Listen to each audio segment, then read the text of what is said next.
All right, today we have been given a product by Camduck.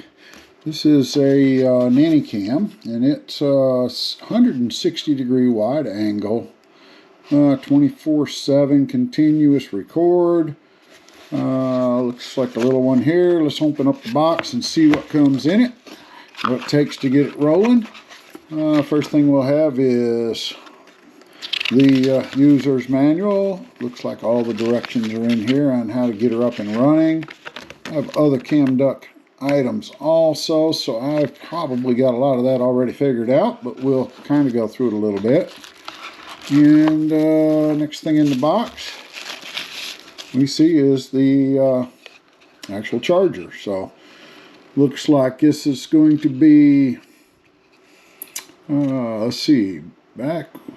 So we've got the 5-volt, 1-amp USB charger, and right below that we've got the 5-volt, 1-amp USB-C charger. So we've got two things here.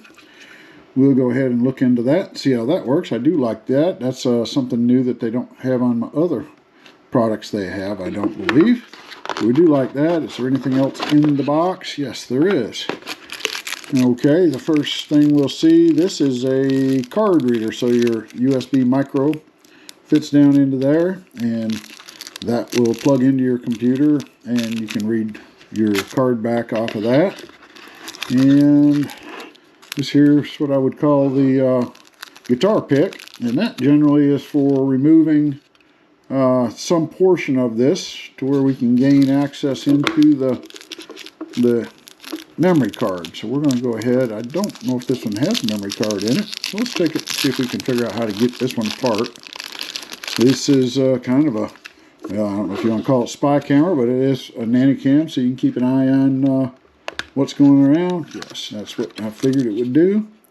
That just kind of pops in there, and well, I thought I had it.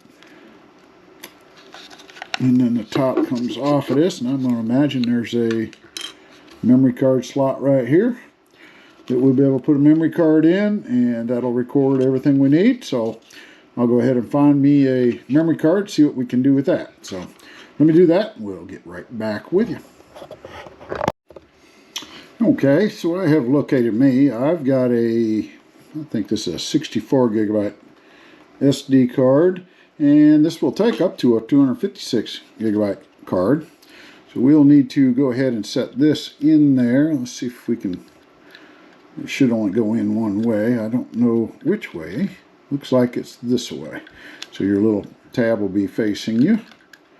And we'll set that down in. I think it should click in. There we go. We've pushed it in enough. We'll go ahead and put the cover back on. And that pretty well hides the fact that that's in there. Now on the front of this, it does have, besides your two USB ports, there is a small reset right here that if you want to reset it back to factory, if you plug this into the wall, you can push that and it will go ahead and reset. And in here, the little light, there is a little light that's going to be on the front of this. We'll probably try to see. And that light can indicate from blue lights flashing, tells you camera's not connected to the Wi-Fi. So you can set this thing up to either connect to the Wi-Fi or you can do close range monitoring. So it does have two things. You don't necessarily have to have Wi-Fi to do it, but you can, and then you can monitor it pretty much any place through the app. So once we get this in, the next thing you'll want to do is download the Camduck app, and you'll be able to find that one in your store. And if you're in your directions, you can either scan the little code here, or you can go ahead and just log in and look for the Camduck app. So I have done that already.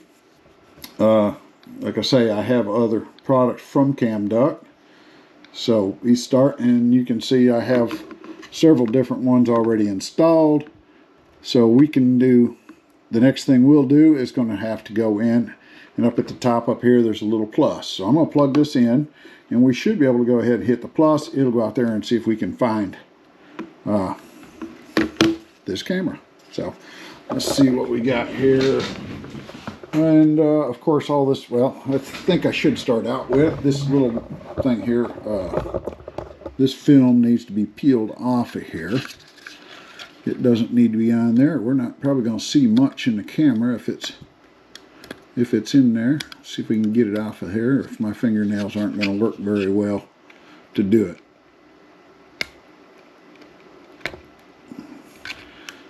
I got that stuck on pretty darn good, I will say that for them. But we got her. There we go. And it definitely looks like just a regular old power brick. So we'll go ahead and plug this in. Let's see what kind of look we get on it. I don't think it really matters whether it's up or down. We'll be able to probably swap that in the app. We should start seeing a light flash. There's a blue light flashing. And once we do that, we'll be able to go to my phone and hit the plus. Should be.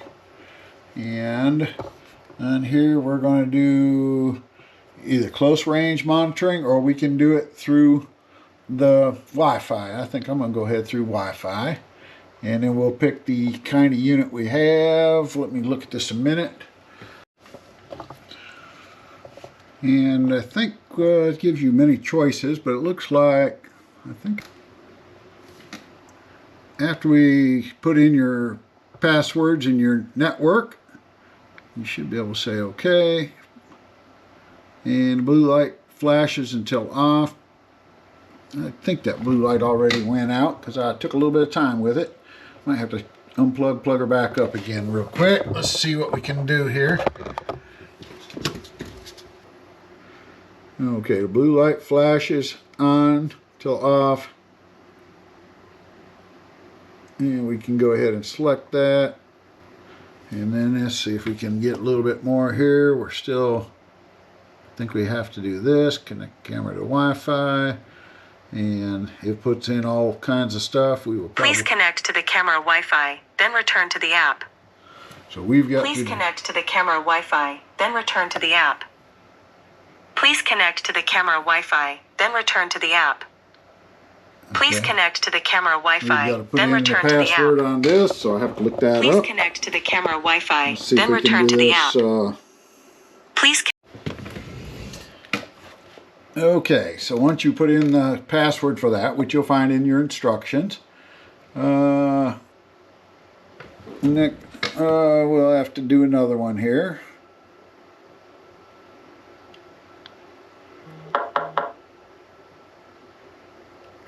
And it should be connecting. We're waiting on it, so we'll give it a couple of minutes. And we'll see what happens here. We might have to speed this up a little bit.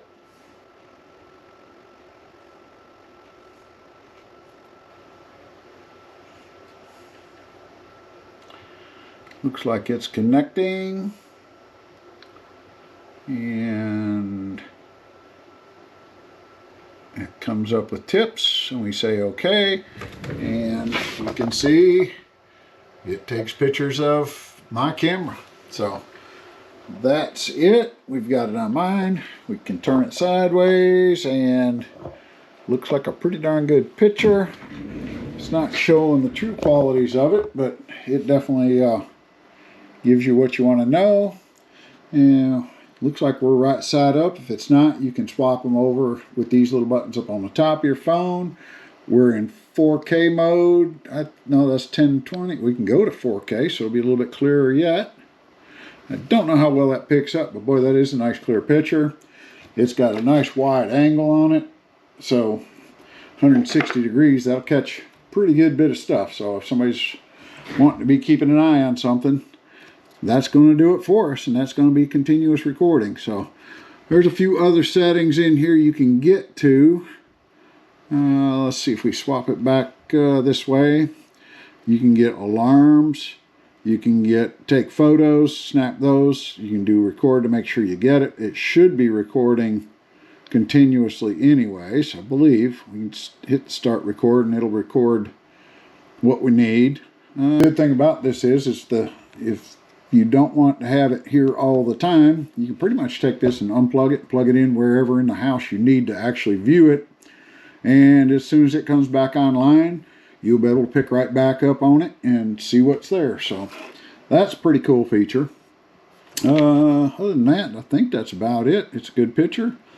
Definitely has some good clarity to it. Like I say, there's a lot of other little features here, but if you just want to watch, and you can set up alarms and stuff on it. So if you get motion, you can record just motion. You can record 24/7, it says. So we'll do that. And of course, that's limited by your card, and then it just records over. If you don't pull anything off of it, then it just wraps over and starts recording over the oldest part of the recordings. Okay, now I've taken this and I've put it out into another location out in the kitchen, and you can see the wide angle on this one shows it a little bit better than the first one. But it's pretty clear. Lights are off, so you don't get total darkness. You're not going to see anything. But like this, we can, let's see if we can set this up and show you after the lights get turned on, if I can get my phone to set up here properly. I guess I'm not going to too much. We can turn on the lights. And like I say, pretty obvious everything in there. If you wanted to keep an eye on your kitchen, somebody's stealing your cookies, you can pick up on that pretty easy. So anyways, that's the camera. Looks pretty useful. If you have someplace you want to kind of keep an eye on, like I say, nanny cams are made to keep an eye on people in the house, and don't recommend putting them in other areas other than kitchens, living rooms, that type of thing. Don't stick them in private areas. That would definitely be against the law, and don't recommend it. So, but anyways, this one here works pretty good. It'll charge up stuff. We can plug in and charge up. I recommend them. They seem to have pretty good products. So, thanks a bunch. Hopefully this kind of shows you some of the features. Appreciate you checking it out.